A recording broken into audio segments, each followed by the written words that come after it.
This portrait of two siblings looks sweet, until you see how he's touching her shoulder.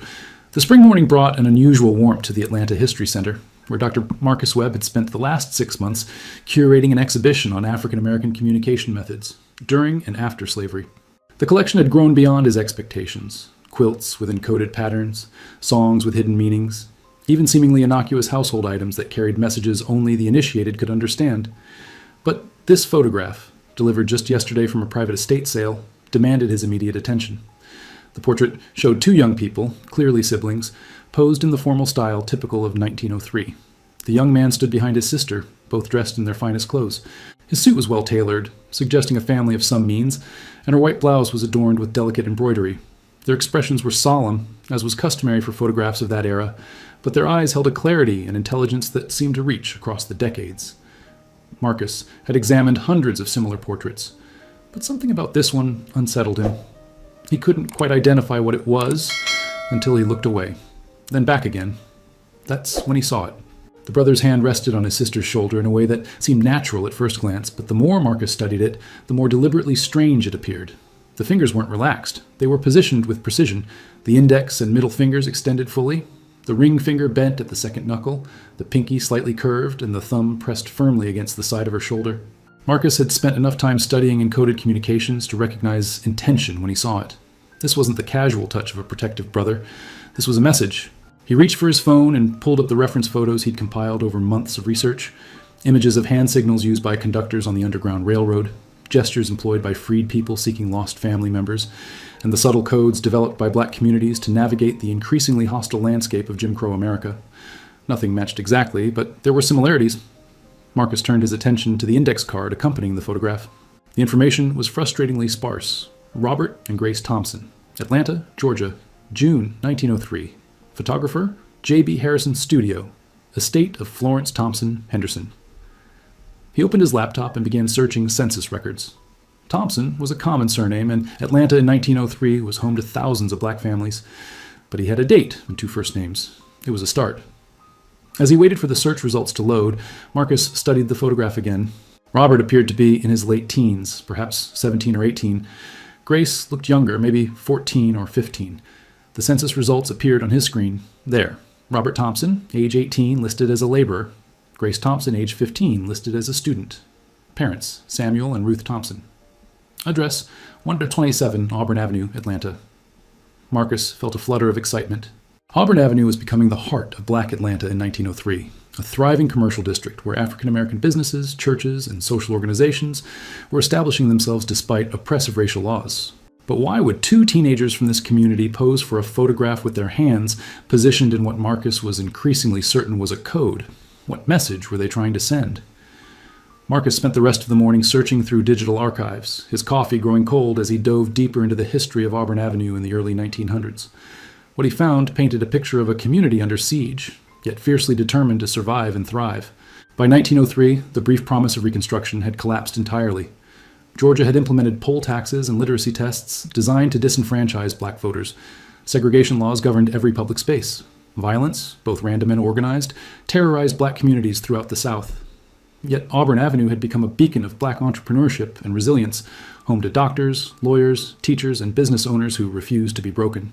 The Thompson family address led Marcus to property records, showing that Samuel Thompson owned a small grocery store on Auburn Avenue. Tax records indicated modest but steady income, enough to feed a family and perhaps save a little. This was a family that had achieved something remarkable in 1903. Stability and a measure of independence in a world designed to deny them both. But what connected them to the coded communication networks Marcus had been studying? Grocery stores, he knew, had often served as more than places to buy food.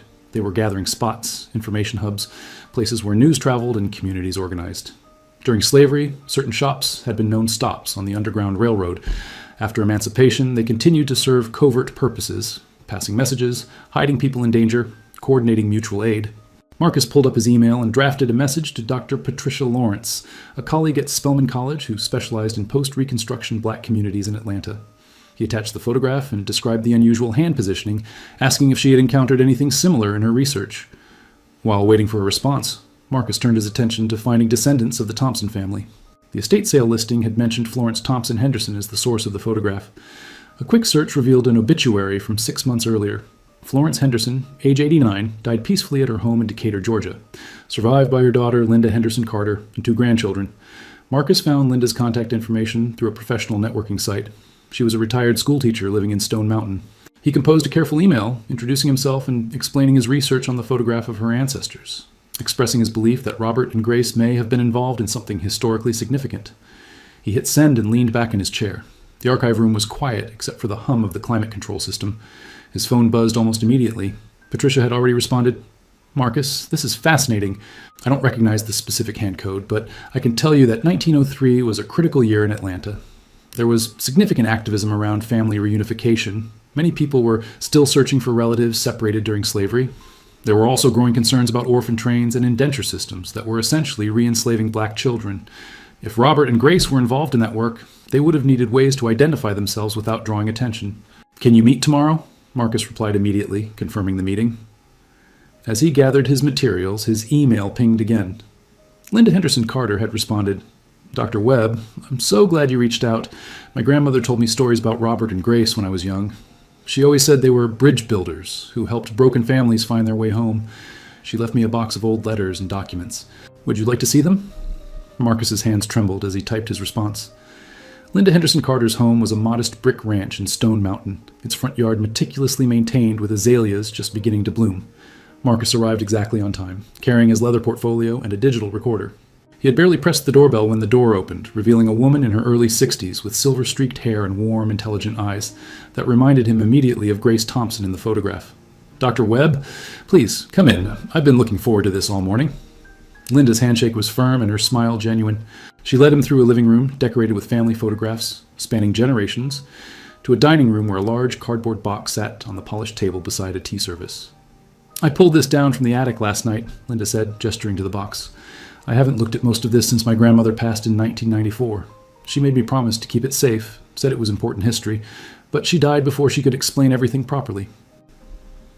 Marcus sat down carefully, accepting the tea Linda poured. "What did your grandmother tell you about Robert and Grace?" Linda settled into her chair, her hands wrapping around her teacup. "Grandma Florence was Robert's granddaughter.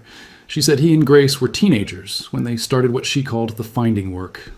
She said it wasn't safe to talk about it openly, even decades later, because some families still carried shame about what had happened to them." "Shame about what?" Marcus asked gently. "About losing their children."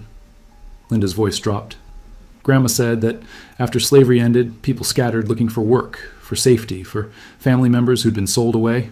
And in all that chaos, children got lost. Some were taken by former enslavers claiming legal guardianship. Others were placed in orphanages or sent on trains to work as indentured labor in other states. Parents would search for years, but the system was designed to make them disappear. Marcus felt a chill despite the warm room. He'd read about these practices, the apprenticeship laws that essentially continued slavery under a different name, the orphan trains that shipped poor children to work on distant farms, the legal machinations that separated families and made reunification nearly impossible. "Robert and Grace helped find these children?" he asked. "That's what Grandma said. They were part of a network, people who could travel without drawing suspicion, teenagers who could pose as servants or laborers, who could move between communities gathering information. They'd find out where children had been taken, then work with others to get word back to families." Linda reached for the box and began removing items. Yellowed letters tied with ribbon, a small leather journal, newspaper clippings brittle with age, and more photographs. "This is the journal Grace kept," she said, sliding it across to Marcus. "Grandma said it was written in code, but she never figured out how to read it." Marcus opened the journal carefully. The pages were filled with neat handwriting, but the entries were cryptic. Dates, initials, numbers. June 15th, 1903. RMT to visit. 3 packages. Auburn delivery successful. Hands remember. "Hands remember," Marcus murmured, looking up at Linda. "The photograph. The way Robert's touching Grace's shoulder. Your grandmother never explained that?" Linda shook her head. "She just said they had their own language. Patricia Lawrence's office at Spelman College was cramped but organized, every surface covered with books, papers, and artifacts from her decades of research." When Marcus arrived the next morning with his laptop full of photographed journal pages, she had already cleared space on her desk and pulled several reference books from her shelves. "I've been thinking about this all night," Patricia said, barely greeting him before diving in. "Show me everything you found." Marcus opened his laptop and displayed the photographs of Grace's journal alongside the portrait of the siblings. Patricia leaned in close, her reading glasses perched on her nose, studying the hand position with intense concentration. "Okay," she said slowly. "Let me show you something." She pulled out a leather-bound notebook filled with her own handwriting and sketches. "About 15 years ago, I interviewed a woman named Mrs. Henrietta James. She was 97 years old, and her grandmother had been involved in what she called the locator network around the turn of the century. Mrs. James showed me hand signals her grandmother had taught her, said they were ways that network members identified each other." Patricia flipped through her notebook until she found a page filled with hand-drawn diagrams. "Look at this one." She called it the Bridge Keeper's sign. Index and middle fingers extended. That meant safe passage. She demonstrated it by placing her hand on someone's shoulder, just like in your photograph. Marcus felt electricity run through him. "What about the other fingers? The bent ring finger, the curved pinky?" "I didn't get all the details," Patricia admitted. Mrs. James was very old, and some information had been lost over generations, but she said different finger combinations added meaning. A bent ring finger might indicate covenant or sworn promise. A curved pinky could mean protection or guardianship. "So Robert's hand position in the photograph," Marcus said, "could be saying something like safe passage, sworn promise, and protection." "Exactly. It would tell anyone in the network that he and Grace were committed to the work, that they could be trusted with the most vulnerable people, children being reunified with their families." Patricia turned her attention to the journal pages on Marcus's screen. "Now let's see if we can decode these entries." They worked through the morning, Patricia's expertise in the period and Marcus's fresh perspective combining to unlock the cryptic language of Grace's journal. Patterns emerged. Initials represented families, numbers indicated children's ages, locations were disguised with seemingly innocent references. Auburn delivery meant a child had been successfully returned to their family on Auburn Avenue. One entry from July 1903 made them both pause. July 18th, 3 packages, ages 6, 8, 10. Charleston origin. Father searching 4 years. Conductor MB confirmed. Route through Augusta. Hands remember. Risk high. 3 children, Patricia said softly. Lost or taken from their father in Charleston 4 years earlier, probably around 1899. Robert and Grace were coordinating their return. Marcus scrolled to entries from late July and early August. Look, August 2nd. Packages arrived Auburn, father reunion, tears of joy, hands blessed. They did it. They brought those children home. Oh, but not all entries ended happily. September 1903.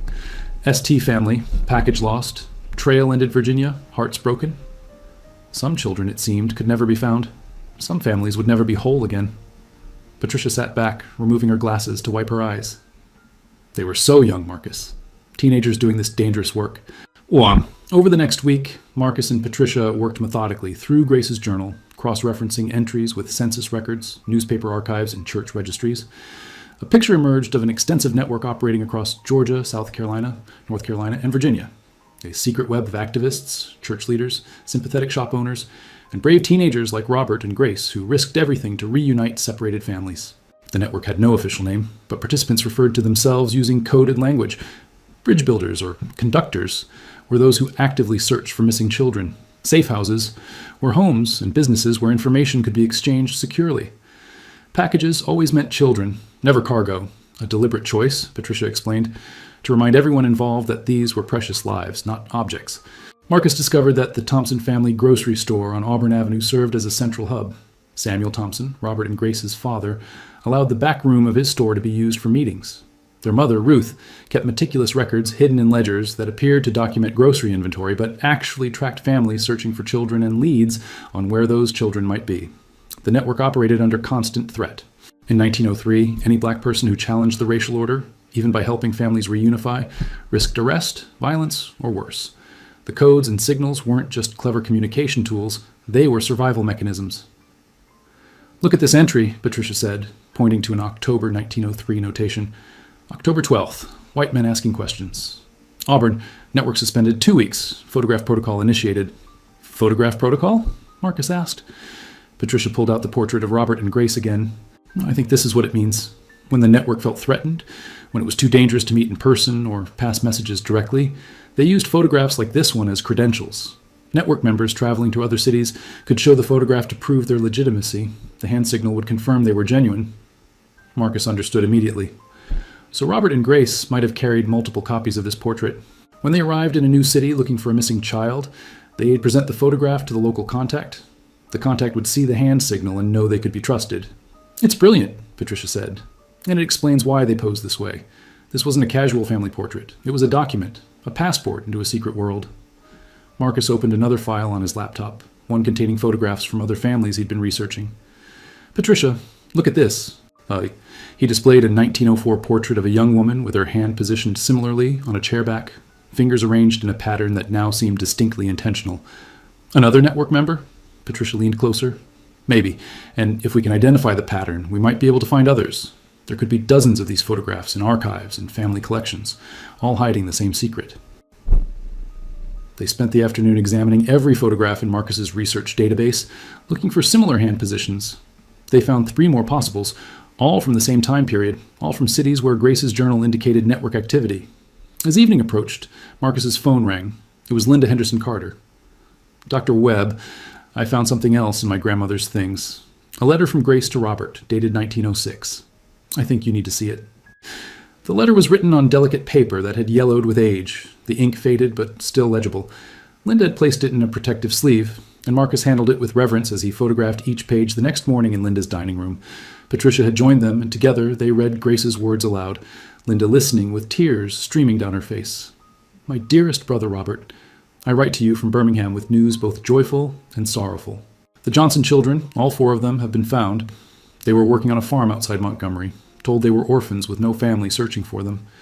When I showed their mother's photograph, the eldest girl, Sarah, collapsed in my arms weeping. She is 12 now, Robert. She was 8 when they were taken. She thought her mother had abandoned them. The farmer claimed legal guardianship papers, but Brother Matthews examined them and found they were falsified. We leave tomorrow with the children. Their mother will have her babies back after 4 years of searching, 4 years of believing they were lost forever. But Robert, I must tell you of the cost. Sister Caroline, who sheltered us in her home, was arrested yesterday. The authorities claim she was harboring runaways, though these children are not enslaved. They are free citizens stolen from their families. She faces trial next month. Her husband says she will not recant, will not apologize, will not betray the network. She is braver than I could ever be. Sometimes I wonder if we are making any difference at all. For every child we find, 10 more disappear into the system. For every family we reunite, 20 more search in vain. The laws are against us. The courts are against us. The entire structure of this society is designed to keep us apart, to break us, to make us forget we are human beings with the right to love our children and keep them safe. But then I remember Sarah's face when she saw her mother's photograph. I remember the sound of reunion, the crying, the laughing, the desperate embracing of people who thought they would never touch again. And I know we must continue. We must build our bridges one plank at a time, even if the river keeps rising, even if the current threatens to sweep us away. Father says the grocery store had to close for 3 days last week after white men came asking questions about our activities. Mother is frightened, though she tries to hide it. I fear we have put the family in danger. Yet when I suggested stopping the work, Father wouldn't hear of it. "This is what we're called to do," he said. "We can't stop just because it's hard." The photograph you and I took last year, it has been our salvation. I have shown it in 4 cities now, and each time the local contacts recognize the signal and welcome me. Sister Margaret in Charleston said it was like watching a flower open, seeing our hands positioned that way. She knew immediately she could trust me. Brother, I am tired. I'm only 17 years old, and sometimes I feel ancient. But I'm also grateful. Grateful for you, for our family, for the network of brave souls who risk everything so that others might be whole again. Keep your hands ready, Robert. There is more work to do. Your loving sister, Grace. The room was silent when Patricia finished reading. Linda wiped her eyes with a tissue, and Marcus found his own vision blurred. This letter transformed the photograph from a historical curiosity into something far more profound. Evidence of extraordinary courage, of a network that operated in the shadows of history, reuniting families that the world wanted to forget. Marcus spent the next several days tracking down information about Sister Caroline, the woman Grace had mentioned in her letter. Patricia helped him search through court records from Birmingham in 1906, and what they found was both inspiring and heartbreaking. Caroline Davis had indeed been arrested in April 1906 for harboring vagrant children, the charge commonly used against those who helped in family reunification efforts. The trial records showed she had refused to name others in the network despite threats of imprisonment. Her husband, a carpenter named Thomas Davis, had testified in her defense, explaining that his wife was simply offering Christian charity to children in need. The all-white jury had deliberated less than an hour before finding her guilty. She was sentenced to 6 months hard labor. The local black newspaper, which Marcus found archived at the Birmingham Public Library, had covered the trial with barely concealed outrage, calling Caroline a woman of exemplary character, persecuted for the crime of compassion. But the story didn't end there. Patricia discovered a petition from May 1906, signed by over 200 members of Birmingham's black community, demanding Caroline's release. Among the signatories was a name Marcus recognized from Grace's journal, Brother Matthews, the man who had examined the falsified guardianship papers. They organized, Patricia said, spreading out copies of the documents on her desk. They couldn't save Caroline from conviction, but they made sure the white establishment knew this community was watching, that they wouldn't accept this injustice silently. Marcus found another entry in Grace's journal from June 1906. Sister Caroline released early. Community pressure successful. Network stronger than ever. New protocols established. We adapt. We survive. We continue. Caroline had served only 2 months of her sentence before being released, likely due to the sustained advocacy of her community. But the network had learned from the experience. The journal entries from mid-1906 onward showed a shift in tactics. More caution, more elaborate codes, greater emphasis on documentation like the photographs that could verify identity without verbal communication that might be overheard.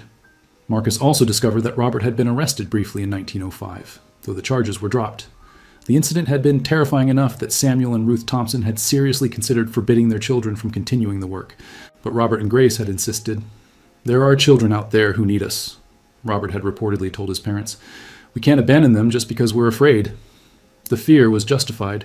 Marcus found newspaper accounts of other network members who hadn't been as fortunate as Caroline, people who had been beaten, driven from their homes, or imprisoned for longer sentences. One man had died in custody under suspicious circumstances. A woman had been forced to flee Georgia entirely, leaving behind her own family to escape retaliation, yet the network persisted. Grace's journal continued through 1908, documenting dozens of successful reunifications. Each entry represented a family made whole again, children returned to parents who had never stopped searching, siblings reunited after years of separation. "They knew the risks," Patricia said quietly, "and they did it anyway. That's the definition of courage." Marcus nodded, thinking of the photograph. Robert's hand on Grace's shoulder, fingers positioned in their secret code. That image, which had seemed like a simple family portrait, was actually a declaration of defiance. It said, "We exist. We resist. We will not allow you to break us apart." With Linda's permission, Marcus and Patricia began reaching out to historical societies and museums across the Southeast, sharing the photograph of Robert and Grace, and asking if anyone recognized similar hand positioning in portraits from the same era. The responses came slowly at first, then accelerated into a flood. A museum in Charleston sent images of 3 portraits, all featuring hand signals that matched the patterns Patricia had documented. A historical society in Richmond shared a photograph of 5 people, each touching the shoulder of the person in front of them, fingers arranged in variations of the same code. A descendant in Savannah sent a family portrait from 1904, where 2 of the 7 people present showed the telltale signs. Within 2 months, Marcus and Patricia had identified over 40 photographs that appeared to document members of the network. Some were formal studio portraits, like Robert and Grace's. Others were casual group shots, church gatherings, or family picnics. But in each one, someone's hands were positioned with that same deliberate precision. "This wasn't just a local operation," Patricia said, mapping out the locations on a large board in her office. "This was regional, maybe larger, and it operated for at least a decade, probably longer." Marcus had also begun interviewing descendants of the people in these photographs. The stories they shared added depth and texture to the picture emerging from Grace's journal. Many families had oral histories passed down through generations. Stories of brave aunts and uncles who did the finding work, of grandparents who risked everything to keep families together. An elderly man in Atlanta named James Porter told Marcus about his great-aunt who had been one of the youngest members of the network. "She was only 13 when she started," he said. "She could travel more easily than adults. White folks didn't pay much attention to a young girl running errands. She'd deliver messages between cities, hidden in the hems of her dresses or tucked inside the covers of books." A woman in Columbia recounted how her grandmother had maintained a safe house, feeding and sheltering network members who passed through. "My grandmother said they had signals for everything. How you knocked on the door, where you stood on the porch, even how you folded your handkerchief. All of it meant something." The more Marcus learned, the more impressed he became with the sophistication of the network. These weren't reckless activists operating on impulse. They were careful, strategic, and remarkably effective, operating a complex system under constant surveillance and threat. Patricia discovered records of a meeting in 1904, held at a black church in Atlanta, where network leaders had gathered to standardize their codes and establish protocols for cross-city communication. Robert Thompson's name appeared in the meeting notes, suggesting he had been more than just a field operative. He had helped shape the network's structure. He was 18 years old, Patricia marveled, and he was in leadership meetings, helping design a clandestine organization that would operate across multiple states. Marcus thought of Robert in the photograph, his serious expression, his hand positioned with such careful intention. He hadn't just been posing for a picture, he had been documenting his commitment to a cause larger than himself, creating evidence that would survive long after the danger had passed. The photograph wasn't just a code, it was a legacy. Grace's journal entries ended abruptly in December 1908. For weeks, Marcus searched for information about what had happened to her and Robert after that date.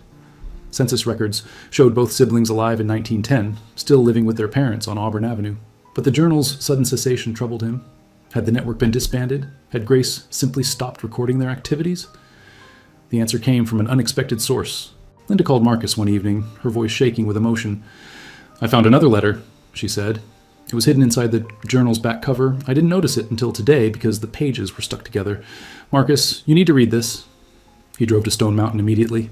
The letter was dated January 1909, written in a different handwriting than Grace's, shakier, less refined. Linda explained that it was from Robert. "To whoever reads Grace's journal in the years to come, my sister can no longer write, so I write for her. In November, we traveled to Macon to retrieve 2 children whose mother had been searching for them since 1905. We found the children working in a textile mill, their hands damaged from the machines, their spirits nearly broken. Grace convinced the mill supervisor that she was a relative come to collect them. We left Macon at dawn with the children hidden in the back of a wagon, but someone had alerted the authorities. We were followed. 5 miles outside the city, they caught up to us. There were 4 men on horseback. They demanded we surrender the children. Grace stood between them and those babies. She refused to move. They beat her. They would have killed her, but other travelers on the road intervened, white people who were horrified by what they saw. Grace survived, but she was badly injured. Her writing hand was damaged. The doctors say she may never regain full use of it. The children are safe. Their mother has them now. Grace made sure of that even as she lay bleeding. She gave them to a passing minister who got them to safety while I tried to protect her from further harm. My sister is the bravest person I have ever known. She is 17 years old, and she has changed more lives than most people do in 80 years. She cannot write her own story anymore, but I will make sure it is not forgotten. The network continues. We have become more careful, but we have not stopped. Every child we save justifies every risk we take. Grace says she would do it all again, even knowing the cost. That is who she is. If you are reading this many years from now, please remember her. Remember all of us who did this work. We were ordinary people, shopkeepers, children, teachers, carpenters, washerwomen, but we refused to accept that families should be torn apart. We refused to let the world make us forget that black lives, black families, black love matters. Look at our photograph. See how I place my hand on my sister's shoulder. That is the sign of our promise. Safe passage, sworn oath, protection. We kept that promise no matter what it cost us. With respect and hope for a better future, Robert Thompson. Marcus and Patricia sat with Linda in her dining room, none of them able to speak for several minutes after reading Robert's letter. The photograph took on yet another layer of meaning. It wasn't just a code or a credential, it was a memorial to sacrifice. 6 months after discovering the photograph, Marcus stood in the Atlanta History Center's main gallery preparing for the opening of his exhibition. Hands Remember, the Family Reunification Network, 1900-1910. The portrait of Robert and Grace Thompson was the centerpiece, displayed alongside Grace's journal, Robert's letter, and 43 other photographs showing the network's members across the Southeast. Patricia had helped him create detailed explanatory panels decoding the hand signals and explaining the historical context. Linda had loaned her grandmother's documents. Descendants of other network members had contributed their own family artifacts, letters, diaries, even a few of the miniature hand-drawn maps that had been used to guide rescue missions. But the most powerful element of the exhibition was a video installation where descendants shared their families' stories. James Porter spoke about his great-aunt, the 13-year-old messenger. The woman from Columbia described her grandmother's safe house. Linda read portions of Grace's letter about the Johnson children. As visitors began arriving for the opening reception, Marcus watched their reactions. He saw people lean in close to study the photograph of Robert and Grace, saw them trace the position of Robert's fingers with their own hands, saw understanding dawn as they realized what they were looking at. An elderly woman approached Marcus during the reception. "My grandmother used to make that hand signal," she said softly. "I never knew what it meant. She'd do it sometimes when she was telling stories about the old days, talking about people who helped other people. Now I understand. She was part of this." That conversation was repeated dozens of times throughout the evening. Descendants of network members, people who had grown up with fragments of these stories, finally saw the full picture. The codes their grandparents had taught them, the mysterious hand gestures and oblique references, all of it made sense now. Patricia gave a speech near the end of the reception, her voice strong and clear. What Robert and Grace Thompson and their fellow network members did was not just rescue children. They preserved the fundamental human right to family. They said, through their actions and their courage, that black families matter, that black love matters, that no law, no system of oppression, no amount of violence could break the bonds between parents and children, siblings and siblings, families and their heritage. She gestured to the photograph. This image, which looks like a simple family portrait, is actually one of the most radical political statements of its era. It says, "We exist as a network. We will protect each other. We will not allow you to erase us." Marcus thought about Grace, whose damaged hand had ended her ability to write, but not her commitment to the work.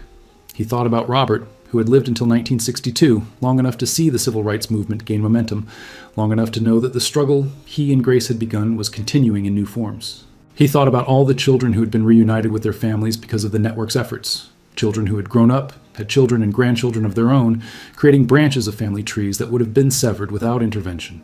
The exhibition would run for 6 months, then travel to other museums. Marcus had already been contacted by researchers in other states who wanted to search for similar networks in their regions. The story of Robert and Grace Thompson had opened a door to a hidden history, revealing a sophisticated resistance movement that had operated in plain sight for years. As the reception wound down and guests began to leave, Marcus stood alone in front of the photograph one last time, Robert's hand on Grace's shoulder, fingers positioned with precise intention.